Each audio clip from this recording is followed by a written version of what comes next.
मागील काही दिवसांपूर्वी कोकणात तसेच संपूर्ण राज्यात मान्सून जो होता तो सक्रिय झालेला होता। मात्र सद्यस्थितीला कोकण, तळ कोकण त्याचप्रमाणे पूर्ण कोकण किनारपट्टीला जर पाहिलं तर पावसाचा जोर जो आहे तो कमी झालेला आहे। पावसाने उसंत घेतले, त्यामुळे याचा परिणाम जो आहे तो दुथडी भरून वाहणाऱ्या नद्या नाल्यांना झालेला पाहायला मिळतो। या ठिकाणी आपण पाहू शकतो की ही गड नदी आहे। या गड नदीमधील जे पाण्याचं पात्र आहे अतिशय म्हणजे खूप उंचावरून वाहत होतं आणि आता सद्यस्थितीला जर पाहिलं तर या नदी पात्राने अक्षरशः तळ गाठलेला पाहायला मिळतोय। कारण या ठिकाणी मोठ्या प्रमाणात पाऊस झाला होता, मात्र सद्यस्थितीला या पावसाचं प्रमाण कमी झाल्यामुळे हे नदी नाल्यातील दगड जे आहे ते देखील आपल्याला प्रत्यक्ष पाहायला मिळतात। कारण नद्यांमधील पाण्याचं प्रमाण जे आहे ते कमी झाल्यामुळे ही परिस्थिती सध्या उद्भवलेली पाहायला मिळते। तसंच कोकणातील काही भागांमध्ये जी शेती करण्यात आली होती, एक भात शेती करण्यात आली होती, त्या भात शेतीमध्ये देखील पाण्याचं प्रमाण जे आहे ते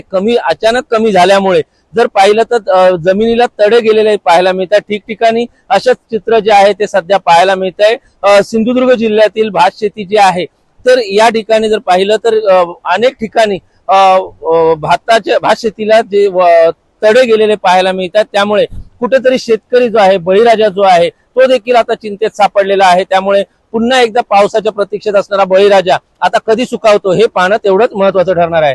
व्हिडिओ जर्नलिस्ट अनिकेत सह विशाल रेवडेकर, मराठी, सिंधुदुर्ग।